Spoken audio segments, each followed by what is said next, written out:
I don't think so, because we live in leaky time.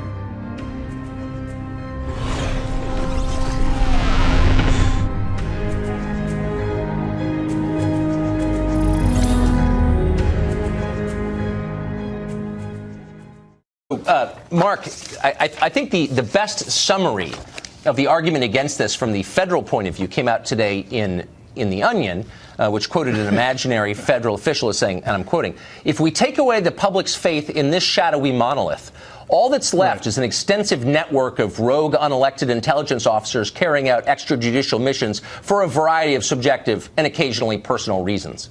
And we wouldn't want that.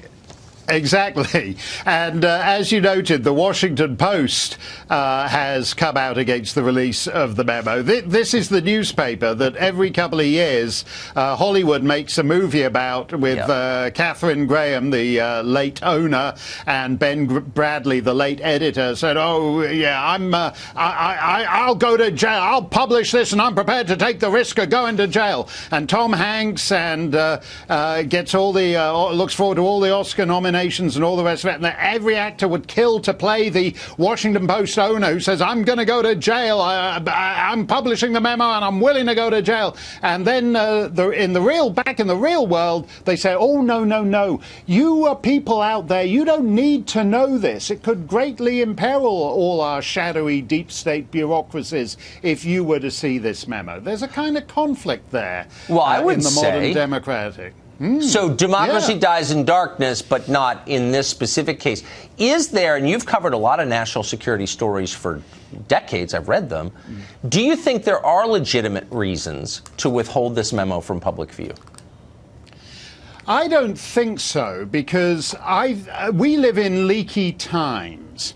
And so far, we've had an investigation about supposed Russian government interference in the U.S. election, for which there is very minimal evidence. Whereas in the course of the investigation, a lot of evidence has emerged about American government interference in the election, which ought to be a lot more concerning. And we have seen texts, we've seen emails, reports of meetings, phrases that are prima facie suspicious, such as insurance policy, and the idea that the whole thing is one big massive fruit of the poisonous tree being a memo that was paid for by the Democrats with input from the Russians purely for the purpose of enabling the party in government to spy on its political opponents.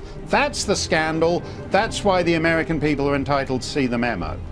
If this memo were not released, and I think that it will be imminently, but let's say it weren't released and the supporting documents remain cloaked under their classified status, wouldn't that abet the most destructive kind of distrust in government and conspiracy theories and exactly the kind of discourse that really does undermine a country, it seems to me? I mean, sunlight really is needed here. Well, yes. I mean, you look at it, if you were, say, Vladimir Putin, and you wanted to interfere in America's election, what actually serves your purposes more? Trying to find a candidate who will be your stooge, or actually creating conditions where there is a paralyzed relationship between the permanent bureaucracy and the government, and massive mistrust of all government institutions. I mean, in effect, the Russia investigation itself is a huge victory for Putin. And I would say one other thing here too. Yeah. I would say one other thing here too, Tucker. This investigation isn't where it ought to be right now. Mueller is on the back foot. The FBI is on the back foot. And Trump is actually teaching a lesson here. If you look at what happened to the Bush administration during that disgraceful Scooter Libby investigation a few years ago, where Bush took the high road and steered clear of it, and it was immensely damaging to him. Trump, on the other hand, is saying there is a bigger scandal here, and so far that bigger scandal is outpunching the so-called Russia investigation. So far, that's right, and I think the memo will shine a lot of light on that in either direction. Mark Stein, thank you for that. That was interesting.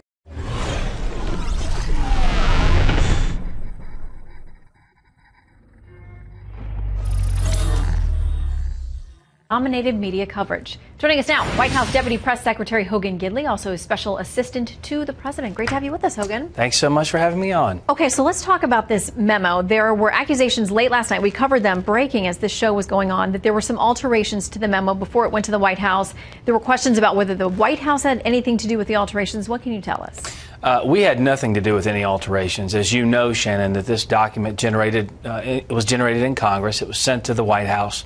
A final copy was sent to the White House. What we received, the president takes very seriously, and he met with the relevant stakeholders. People in the White House counsel, also on the national security team. They poured through the document to find out the next steps and what they should do with it. I know I can report tonight that we are kind of moving into the final stages of that, but the president has not made a decision yet. But everybody thinks we're going to see it tomorrow. Everybody does, but there's a process in place here, and obviously the president would never do anything to put the American people at risk or harm our national security in any way. But that's why the process takes so long. And there's a 5-day window there where the president has to go through the document. He did that with the team, and they'll make a decision soon. Okay, with that in mind, how was this statement from the FBI, I'll read part of it, received over at the White House? The FBI was provided a limited opportunity to review this memo the day before the committee voted to release it. As expressed during our initial review, we have grave concerns about material omissions of fact that fundamentally impact the memo's accuracy. Right. And again, this is coming to us already finished. Whatever squabbles they have over in Congress, whatever the FBI is saying that Congressman Nunes did, then that's up to them. We received the document, and we're doing exactly what we're outlined to do by law to make sure that it protects the American people, and that if it does get declassified, that there is nothing in there that would harm this nation. Okay, I want to read a couple of analyses of where the president is on this memo and give you a chance to respond. From CNN, they say this: President Donald Trump continues to tell his associates he believes the highly controversial Republican memo alleging the FBI abused its surveillance tools could help discredit the Russia investigation. Multiple sources familiar with the White House discussions said. Does he think that this memo is going to discredit the Mueller investigation? I'm not going to get ahead of anything the president is going to say. I can tell you he's read the document, he's poured through it meticulously, and he's met with the relevant stakeholders to figure out what to do. Because, as I said, this is very important, not just for what actually occurred. The president's been very clear. Obviously, he supports the rank and file members of the FBI. He believes that they are hardworking. He believes they deserve our respect and appreciation. But it's obvious, too, that at the senior levels, that reports have shown some serious biases against Donald Trump and biases for Hillary Clinton during the Hillary Clinton investigation. That's troublesome. And he's all about transparency. He wants these things to come out. Hadn't made a decision yet, but he definitely wants he believes that sunlight is best in this situation. Okay, CNN also saying this, that Trump is so frustrated with the Russia investigation and in turn, Rod Rosenstein, the Deputy Attorney General, that he may look for any opportunity to build a case for Rosenstein's firing. I mean, I can't speak to that. I haven't talked to the president about that. But again, this process, it's so public because every time people are trying to leak information out about this, but I can tell you so many reports were brought out today on various aspects of this memo, about the aspects of the process, and they were all wrong. I mean, several reports saying he was going to release it before he took off today to fly to West Virginia. Didn't happen. And we were all sitting at the White House just kind of laughing at who's saying these things, because obviously it's that old adage that the people who know don't talk and the people who don't know talk. And that's obvious today. Okay, let's talk about immigration, because the president has made a 4-pillar proposal that some on the right don't like because they're upset about 1.8 million people now being eligible for a pathway to citizenship who are here illegally. The left is unhappy about wall and all these other kind of things, too. The president spoke to this. They're unhappy about a lot of things. They Let's just are, be a lot of honest. this. Okay. But the president spoke to this tonight, and the Democrats and where they are in immigration. You know, the Democrats are AWOL. They're missing in action. We're saying, where are they? We have a proposal. We never hear from them. Because I don't think they want to solve the DACA problem. I think they want to talk about it. I think they want to obstruct. You know, the name is Resist. That's the name of their movement. Resist. That's all they do is resist. Will they find a way to meet in the middle and get something done before March 5th? Right. What are they resisting? lower taxes, more money in their pocket? Are they resisting a wall that they don't want, for one thing? Right, a wall. But look, they all voted for that wall in 2006 and 2013. I mean, it's just ridiculous. The Democrats are playing politics with people's lives, and you saw that in the shutdown. The president did a masterful job exposing exactly what Democrats are about.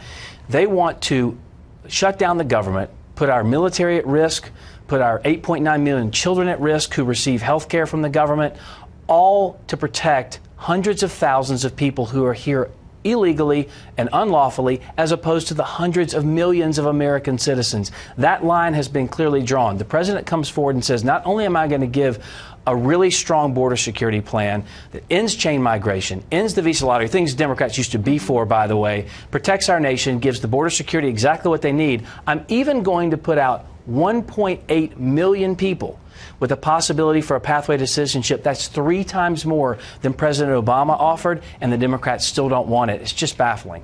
We'll keep watching, as we know you will. Hogan, always good to see you. Thank you, Thanks Shannon. for coming in. Great to see you.